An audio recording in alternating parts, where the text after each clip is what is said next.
You don't see anything about that in mainstream media at all. So I think that this video that we're putting out, or this information we're putting out, is critical for people to understand. It doesn't matter what you do as long as you do something, and you have to be willing to go all out. This is where we are from a humanity level right now. Every person on this planet dealing with this idiocy. You see this happening, but mainstream media won't show that. If you comply, you are consenting. And this is the thing that people have to understand. I'm trying to make a visual picture so people understand how serious this is. You cannot comply with these ridiculous components, because by doing so, you're consenting, and now the next thing falls into place. Truth can't be really censored. No matter how much they try to press it, it'll be known. Whether it's 6 days, 6 weeks, 6 months, don't worry about the truth. It will become known. In order for us to really make a difference, we have to understand that if you're not part of the solution, by definition, you're part of the problem. Right? There's no, well, I'm neutral. There's no neutrality here. You're either part of the solution or you're part of the problem. So we have to all now start becoming part of the solution. You have to, one, resist it. You have to say, I don't consent to this. I am not in agreement with this. I don't want to have this done. You make sure you voice it. And if enough of you do that, they're not. What are they going to do? They're going to bring in those 3 people or 5 people or 10 people against 100 people? You got to understand, you got to resist. If you don't resist, then you're complying and you're consenting. That compliance is implied consent, and that's where they're going to get mankind. We have to stand up, and whatever it is. People are looking for leadership, and they want to know that there's another option. And every opportunity we get to stand up, we must do that. We have to do that. If you're not part of the solution, you're part of the problem by definition. And it's beyond this country and this Constitution. It's a war on consciousness. It's a war against humanity right now. So no matter which country somebody is listening to this from. So what we're doing right now, we are not just fighting for the United States and the U.S. Constitution, we are fighting for mankind. We are fighting for the future of the human species. And I'm not trying to be melodramatic.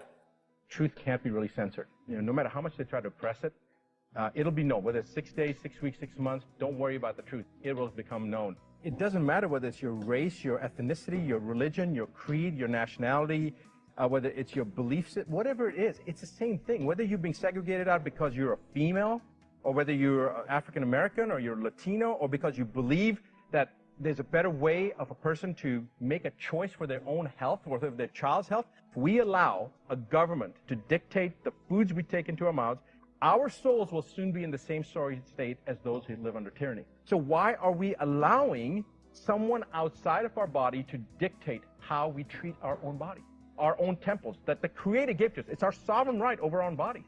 Because if they say that they can have the right over our bodies, that's slavery. And that's exactly what's happening right now. It's sovereignty. It's our own decision to make what we decide to do with our bodies. And nobody should dictate that. Everything's coming to a head.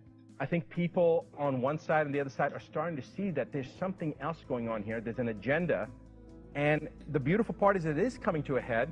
And what lies over the ridge is a beautiful world with everything is going to be fair and equitable. And I think people standing up and people being upset, they have every right to be upset.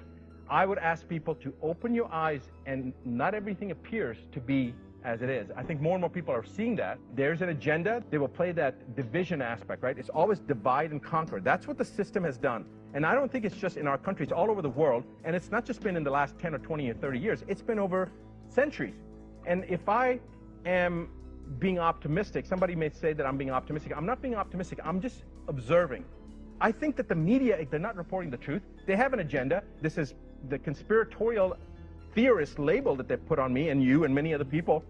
This is a way to dissuade the conversation, to prevent people from discussing the topic at hand. Because it's a conspiracy against not just the people of America, it's a conspiracy against mankind. It's a war on consciousness. It's misinformation.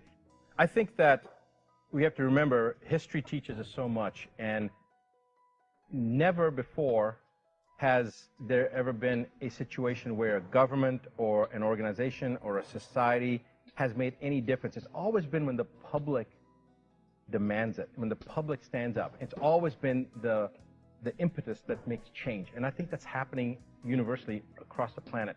I do think that we in the United States have a very unique role.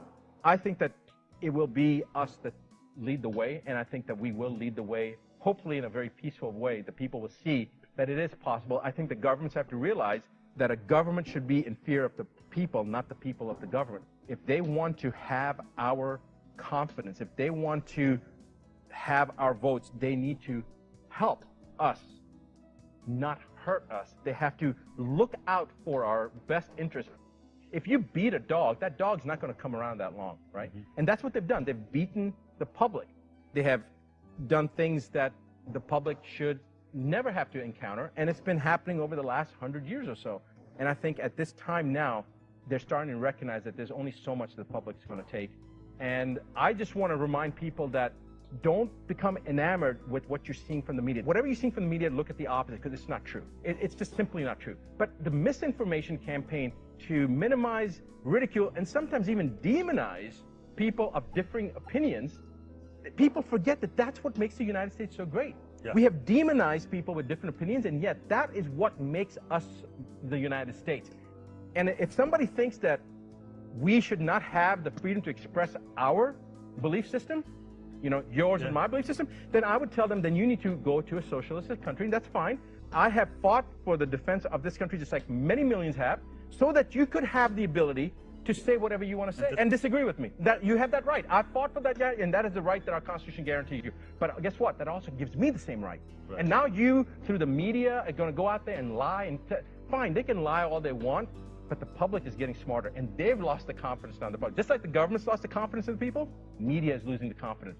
And that's why I know that something more beautiful is coming along the side. And this is such an exciting time to be alive, because it gives us a potential for an evolutionary leap that hasn't occurred in recorded history right now. This is a very critical time, but it's also a huge opportunity, because right now we have the ability to turn the tables for the benefit of mankind. This illusion that's been created, I think it's been created so that they can control the narrative. Part of that's not just the social media, it's also mainstream media and how they're censoring, and then the social media ends up being like the secondary afterthought. And so one thing that I've heard the average person say, well, if that was true, then I'd hear about it in the news. Or if that was true, my doctor would be talking about it. If that was true, they expect it to be on mainstream news. No matter what anybody says, it may take a week, it may take a month, it may take a year, it may take thousands of years, but the truth will always sustain itself. And we are at that point in history right now that we must, as a global population, as a planetary population, recognize that, one, we are all connected. Literally, we're all connected. If you study quantum physics, you already understand that. But we are all connected, and our differences have been accentuated over the decades and over hundreds of years. If you think about it, divide and conquer. That's an old saying. So you first divide the populace, and then you conquer them. So I'm asking for people to unite. We are a nation, a free nation, and we are the United States. And the world is a free nation. It's up to us to now define what that freedom means. Instead of wars being pitted against each other, we need to start looking at the similarities and see the similarities between ourselves. And then we can understand how this agenda began, how this agenda has gotten perpetrated. Not all the leaders are bad leaders. Some of these people are good people, and they're trying to listen. It may not be the leaders, it may be the people who are surrounding the leaders. It needs to be flushed out. It needs to be flushed out, discovered, and those people, as far as I'm concerned, should be hung for treason. I know it's been a tough year for everyone, and I appreciate the trials and tribulations you've gone through, but hold your head up. Your energy should not be plagued by fear in any way, fashion, or form, all right? Don't allow fear to dictate your actions.